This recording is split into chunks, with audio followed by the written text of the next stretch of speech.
आज के इस वीडियो में हम बात करेंगे पैरों में मोच के लक्षण क्या होते हैं और इसके कारण क्या होते हैं। तो देखिए दोस्तों, कभी भागते हुए तो कभी चलते या फिर कोई और काम करते हुए आपके पैरों में भी मोच मतलब कि स्प्रिंग तो आई ही होगी।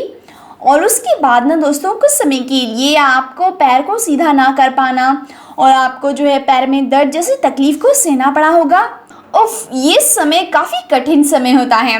लेकिन आखिर मोच आती कैसे है और क्या ये सिर्फ पैर में ही आती है? आइए इन्हीं सभी बातों के बारे में हम डिटेल में जानेंगे। तो देखिए दोस्तों, पैरों में मोच मस्कुलोस्केलेटल यानी कि मांसपेशियां, जोड़ों व हड्डियों से जुड़ी समस्या होती हैं। इसे एंकल स्प्रेन के नाम से भी जाना जाता है। ये समस्या कभी भी किसी को भी हो सकती है।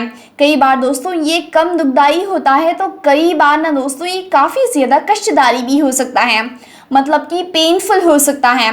पैरों में मोच को आसान भाषा में हम समझे ना तो दोस्तों देखिए, मैं आपको बता दूं, हमारे शरीर में मौजूद लिगामेंट्स काफ़ी मजबूत व लचीले होते हैं, जो जोड़ों को स्थिर रखने व उन्हें सही तरीके से कार्य करने में हेल्प करते हैं। और जब पैरों के लिगामेंट्स में किसी कारण खिंचाव आता है ना, तब पैर में मोच की समस्या उत्पन्न होती है। ठीक है, तो ऐसे में दोस्तों आमतौर पर ना पैर में मोच एड़ी, टखने या फिर घुटने में आती है। इसके अलावा हाथों में भी मोच आना एक आम समस्या है। तो इसीलिए दोस्तों आज हम आपको हमारे इस वीडियो में बताएंगे पैरों में मोच आने के कारण क्या होते हैं, लक्षण क्या होते हैं और साथ ही बचाव के तरीकों के बारे में बता रहे हैं, जिससे कि दोस्तों आप समय रहते जो मोच है उसके लक्षणों को पहचान कर सही समय पर इलाज करवा सकते हैं। तो लेकिन दोस्तों इससे पहले हम जानेंगे मोच की गंभीरता कैसे पता चलती है। तो देखिए दोस्तों, मोच की गंभीरता उसकी डिग्री पर निर्भर करती है। जैसे कि ग्रेड 1 कुछ फाइबर्स में खिंचाव, मरोड़ या फिर चोट जिसकी वजह से सामान्य दर्द और सूजन, लेकिन कार्य क्षमता अप्रभावित रहती है। दूसरे ग्रेड में कई फाइबर्स में खिंचाव, मरोड़ या फिर चोट जिसके कारण दर्द और सूजन और साथ ही कार्य क्षमता में कमी आती है। ग्रेड 3 होता है दोस्तों सॉफ्ट टिश्यूज का पूरी तरह से चोटिल हो जाना और कार्य क्षमता में पूरी कमी। इसमें सर्जिकल रिपेयर की ज़रूरत पड़ सकती है। कुछ समझ तो चलिए दोस्तों अब जानते हैं मोच के कारण क्या होते हैं। मोच आने के पीछे अत्यधिक दबाव, ताकत या फिर तेजी वाले कार्य होते हैं, जिनसे हमारे लिगामेंट्स या फिर मसल्स पर अचानक से प्रभाव पड़ता है और उनमें तनाव भी आ जाता है।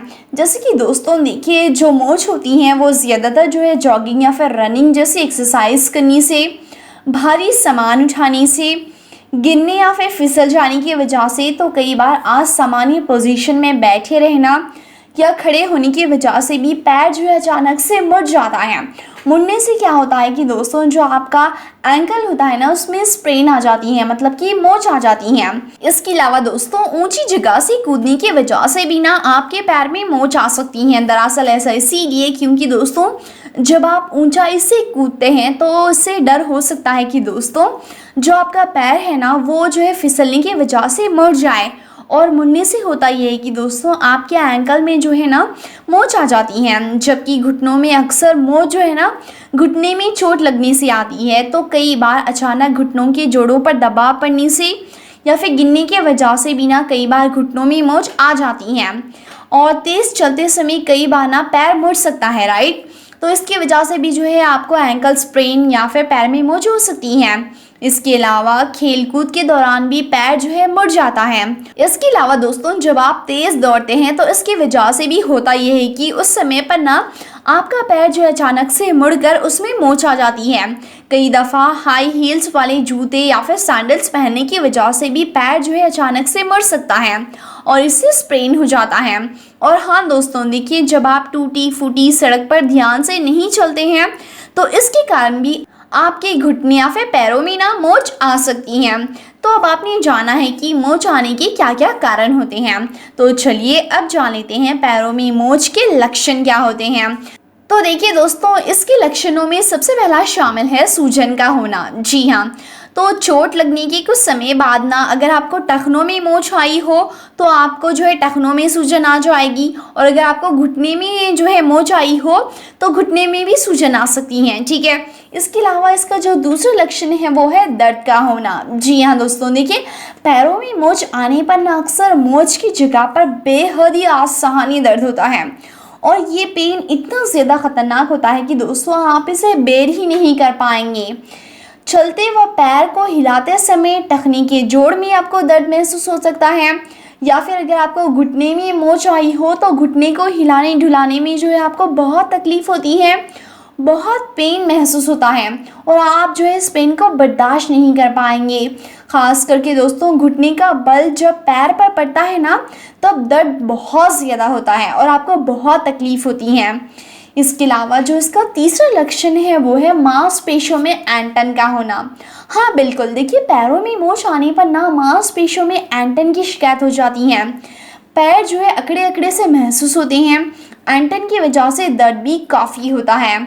और जो उसका अगला लक्षण है वो है जोड़ों में अकड़न का होना। हाँ बिल्कुल, देखिए जोड़ में भी अकड़न आ जाती हैं।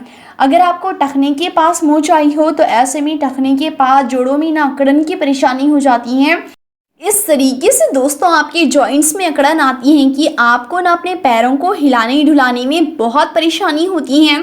जैसे कि मानो दोस्तों आप बिल्कुल भी चल भी नहीं पाएंगे, इस तरह की आपकी हालत हो सकती है दर्द की वजह से। ठीक है, इसके अलावा ना होता यह है कि ना प्रभावित जगह की त्वचा जो है नीली भी पड़ सकती है।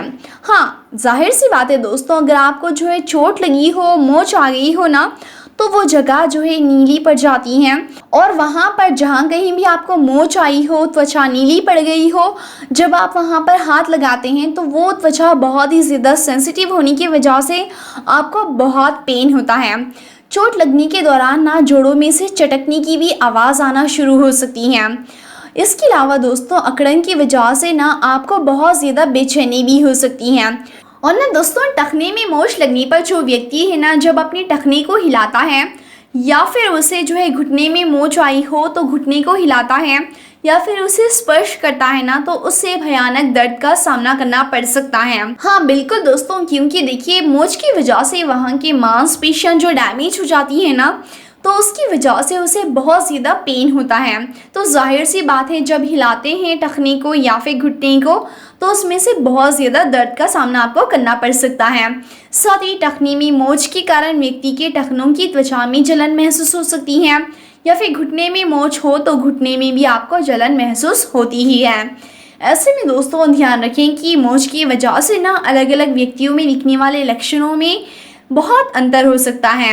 ऐसे में दोस्तों किसी व्यक्ति में ना जितने भी मैंने आपको लक्षण बताए, हो सकता है कि उसमें से 1 से 2 लक्षण ही दिखाई दें या फिर एक ही लक्षण दिखाई दे। लेकिन याद रखिए अगर आपका पैर मुड़ गया था, उसकी वजह से आपको जो है पैर हिलाने में बहुत परेशानी का सामना करना पड़ रहा है, तो दोस्तों ये मोच का ही लक्षण होता है। तो ऐसे में दोस्तों आप उस दर्द को नज़रअंदाज मत कीजिएगा और बिना टाइम वेस्ट किए आप डॉक्टर के पास जाइए और अपनी मोच का इलाज करवाइएगा। ठीक है, अब मैं आपको बताऊंगी टखनों में मोच के बचाव के उपाय क्या है।